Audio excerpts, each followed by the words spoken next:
이걸로 조정하시면 됩니다. 네. 네, 세수추계 모형 관련돼서 기자회견, 세수추계 모형 공개 소송 관련된 기자회견 시작하도록 하겠습니다. 네, 저는 기본소득당 대표 국회의원 윤혜인입니다.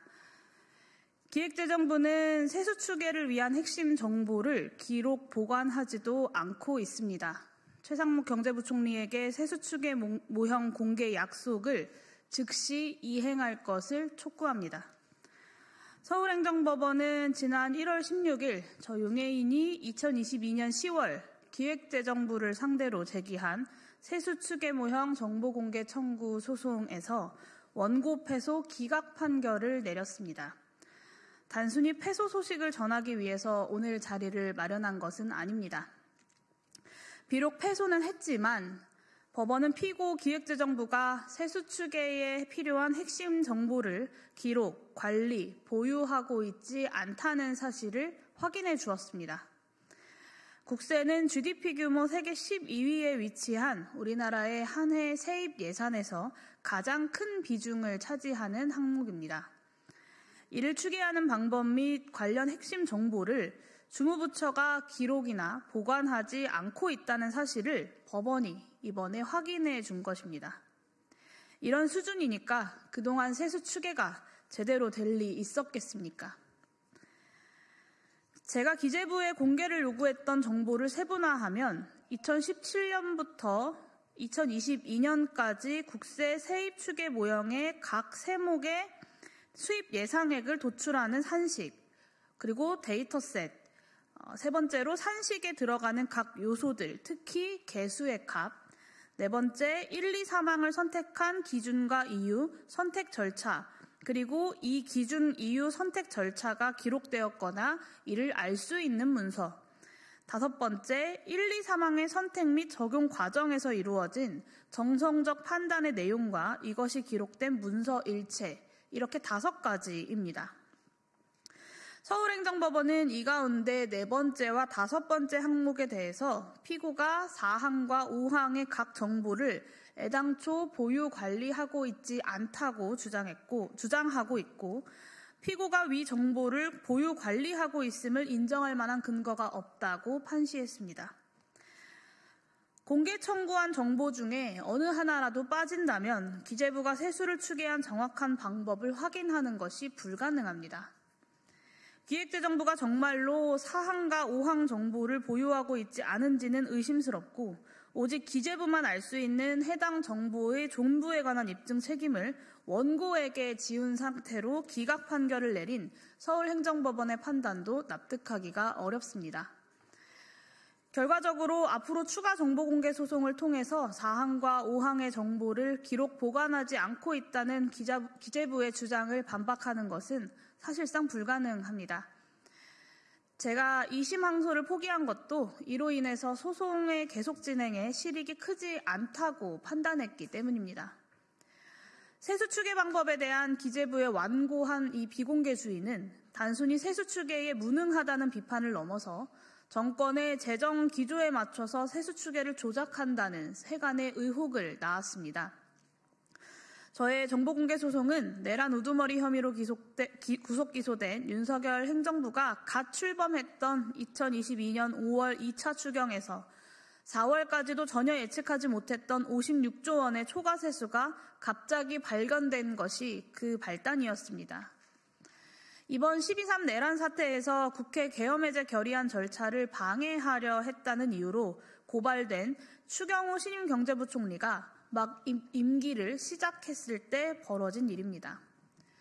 독점적 예산 편성 타하는 부처인 기획재정부는 이번 정보공개 소송 과정에서 국세 추계 방법 및 관련 데이터 정보를 온전히 관리 보관조차 하고 있지 않다는 사실을 스스로 고백했습니다.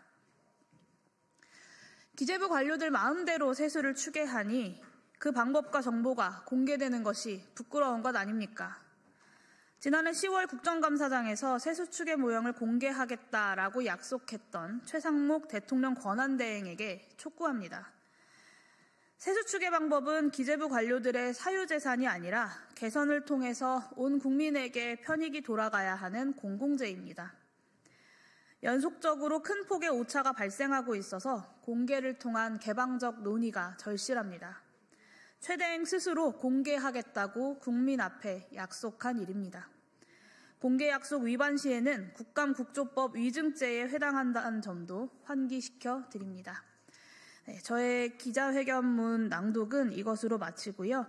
이어서 저의 이 세수추계 모형 정보 공개 소송을 대리해 주셨던 이형준 변호사님의 발언을 듣도록 하겠습니다.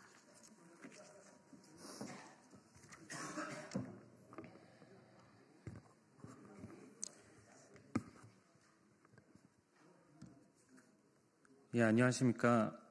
서울행정법원 2022 구합 81018 사건의 대리인 이형준 변호사입니다. 서울행정법원 제14부는 2025년 1월 16일 용해인 의원이 원고가 되어 기획재정부 장관을 상대로 한 세수추계 모형 등 공개 거부 처분 취소 사건에서 일부 각하, 일부 기각 판결을 하였습니다. 용해인 의원은 세수추계 오류가 계속하여 발생하고 있는 문제를 해결하고자 2022년 6월 16일 기획재정부 장관에게 2017년부터 2022년까지 사용한 세수추계 모형 일체 및 데이터셋 자료를 공개해달라고 정보공개 청구를 하였고 기획재정부 장관은 이를 거부하였습니다. 이에 용해인 의원은 2022년 9월 30일 기획재정부 장관을 상대로 정보공개 거부 처분 취소 해소를 제기하였습니다. 소송 과정에서 기획재정부 장관은 세수추계 모형의 산식, 데이터셋, 산식에 들어가는 각 요소들, 특히 개수들의 구체적인 대입값에 대하여 이 자료들은 이미 공개되어 있거나 기술적 결과값일 뿐이고 담당 공무원의 정성적 판단을 거쳐 세수추계가 이루어진다는 입장을 피력했습니다. 즉, 세수추계 모형을 구성하는 산식, 데이터셋, 개수는 수치일 뿐이고 실질적으로는 담당 공무원의 정성적 판단에 따라 세수추계 결과가 도출된다는 것입니다. 이에 원고는 세수추계 모형의 산식, 데이터셋, 개수를 선택한 기준과 이유, 선택과 절차, 정성적 판단이 기록되었거나 이를 확인할 수 있는 문서를 공개할 것을 요구하였습니다. 그러나 기획재정부 장관의 답변은 예상조차 하지 못한 것이었습니다. 기획재정부 장관은 세수추계 모형의 산식, 데이터셋, 개수를 선택한 기준과 이유, 선택 절차, 정성적 판단이 기록되지 않는다고 답변하였습니다. 즉 예상 편성 업무의 기초가 되는 세수추계의 가장 중요한 업무의 내용이 기록되지 않는 것입니다. 바꿔 말하면 기재부의 담당 공무원이 세수추계 결과값을 선택할 수 있다는 것입니다. 이에 대해서는 재판부 역시 비공개 열람 심사 결과의 변론 전체의 취지를 종합하여 보면 기획재정부가 위와 같은 기록을 생성하였다거나 이를 보유 관리하고 있지 않다는 점을 명확히 하였습니다. 한편 세수추계 모형의 산식, 데이터셋 개수에 관해서는 기획재정부 장관은 내부 검토 과정이 자료에 있다는 이유로 용해인 의원의 정보공개 청구를 거부하였고 같은 주장을 소송 과정에서도 하였습니다. 이에 대해 재판부는 2017년부터 2022년까지의 세수추계 모형의 산식, 데이터셋 개수는 이미 예산안 편성을 마친 자료이므로 내부 검토 과정에 있다거나 의사결정 과정에 있는 사항은 아니라고 판단하였습니다. 다만 재판부는 위 자료가 의사결정 과정에 있는 사항에 준하는 사항에 해당할 수 있다고 전제한 뒤 세수추계 업무의 공정한 수행이 객관적으로 현저하게 지장을 받을 것이라는 고도의 개연성이 존재한다는 이유로 이 부분 청구를 기각하였습니다. 그러나 위와 같은 재판부의 판단은 받아들이기 어렵습니다. 우선 재판부가 의사결정 과정에 있는 사항에 준하는 사항으로 판단하기 위하여 제시한 판례인 대법원 2015년 2월 26일 선고 2014두 43356 판결은 자녀가 아버지를 국립묘지 안장 대상에서 제외하는 의결을 한 국가보훈처 안장 대상 심의위원회 회의록에 관한 것입니다.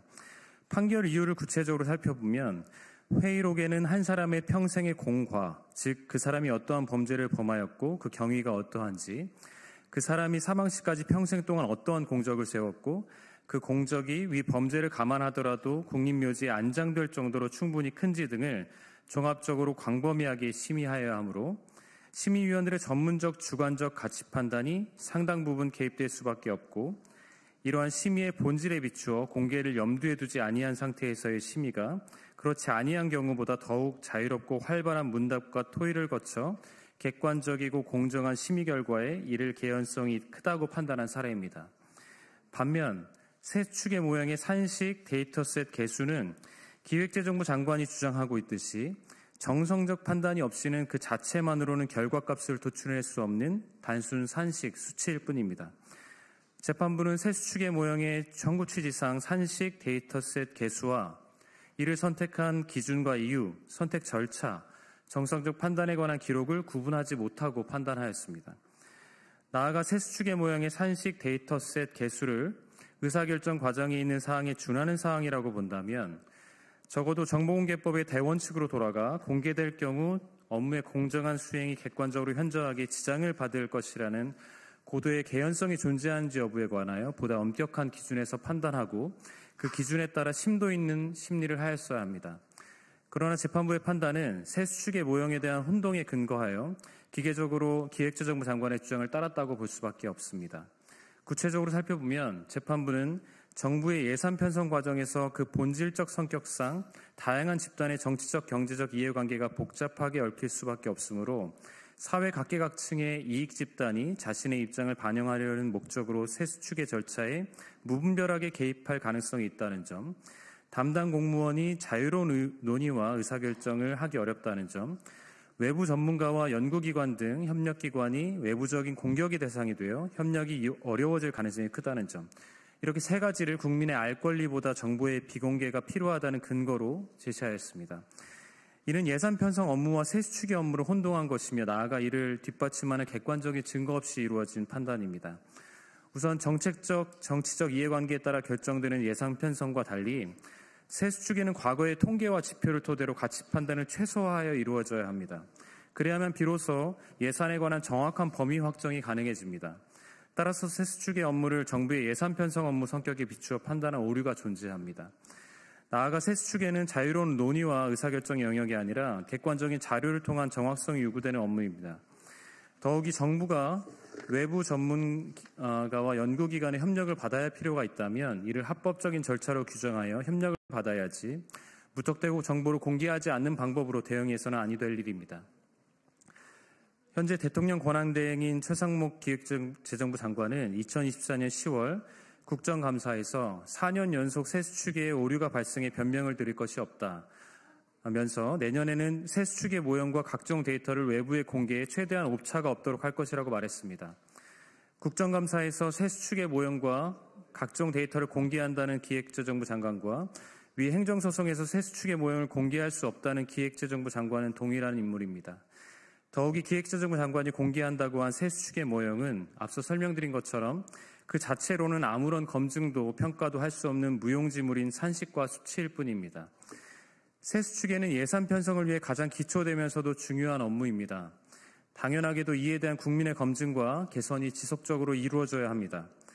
아울러 기획재정부 장관이 세 수축의 과정에서 기록되지 않은 정보를 통해서 어떠한 권한을 행사하고 있는지도 국민의 검증 대상이 되어야 할 것입니다. 이상입니다. 네, 이것으로 세 수축의 모형 정보공개 청구 소송 관련 기자회견 마치도록 하겠습니다. 감사합니다.